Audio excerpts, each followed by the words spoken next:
ভারতের ব্যবসার যে পরিস্থিতি, মোদি এখন ব্যবসা খোঁজে তিতি। এক বাক্যে বলা যায় ভারতের ব্যবসার পরিস্থিতি এখন একেবারে তলানিতে। আর তাই তো দেশটির প্রধানমন্ত্রী নরেন্দ্র মোদি এখন পাগল প্রায়। ডক্টর ইউনূসের একের পর এক মোক্ষম চালে বিপাকে পড়েছে ভারত। এ কারণেই বারবার ভুল সিদ্ধান্ত নিচ্ছে মোদি। মোদি ভেবেছিল বাংলাদেশের ভিসা বন্ধ করে বাংলাদেশকে চাপে রাখবে, কিন্তু হিতে বিপরীত। নিজেদের চালে নিজেরাই পড়েছে ফান্দে। আর তাই তো কোনো উপায় না পেয়ে গোপনেই মোদি কান্দে। বাংলাদেশিদের ভিসা বন্ধ করে ভারতের অর্থনীতি এখন একেবারেই খাদের কিনারে। অর্থনীতিবিদরা বলছেন, ভিসা বন্ধের মতো বাংলাদেশের ট্রান্সশিপমেন্ট বাতিলও ভারতের জন্য কাল হতে পারে। ডক্টর ইউনূসের নেতৃত্বে হাজার হাজার বিদেশি বিনিয়োগকারী এখন বাংলাদেশে। বাংলাদেশ পেতে যাচ্ছে বিলিয়ন ডলারের বিনিয়োগ। আর তাই তো হিংসার দহনে পড়ছে মোদি সরকার।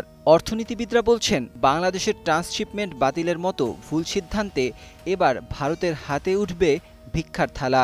এমনিতেই চলছে ভারতীয় রুপির রেকর্ড পরিমাণ দরপতন।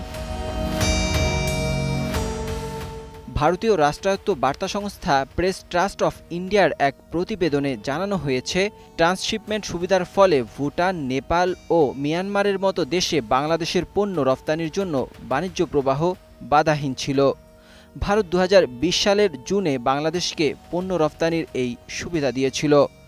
ভারতের এই সিদ্ধান্তের ফলে বাংলাদেশের পণ্য রফতানিতে বাংলাদেশের ব্যবসায়ীরা সাময়িক কিছুটা চাপে পড়লেও ভারত হারাবে বড় অঙ্কের রাজস্ব। বিজিএমইএর সাবেক জ্যেষ্ঠ সহসভাপতি আবদুল্লাহিল রাকিব বলেন, আমাদের বিমানবন্দরের সক্ষমতা কম, এখন আমাদের বিকল্প ট্রান্সশিপমেন্টের ব্যবস্থা করতে হবে।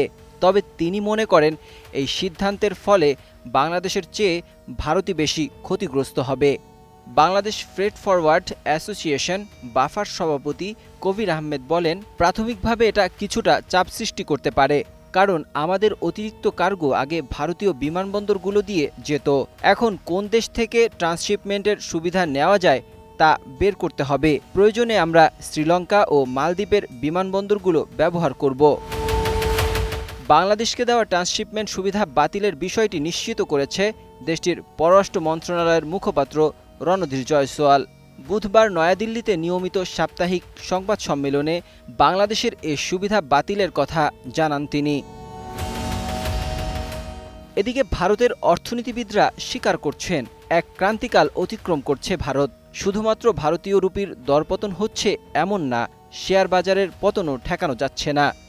তাই অনেকেই শঙ্কা করছেন, এমন চলতে থাকলে দেউলিয়া হয়ে যাবে ভারতের অর্থনীতি। Desk report, 21 television.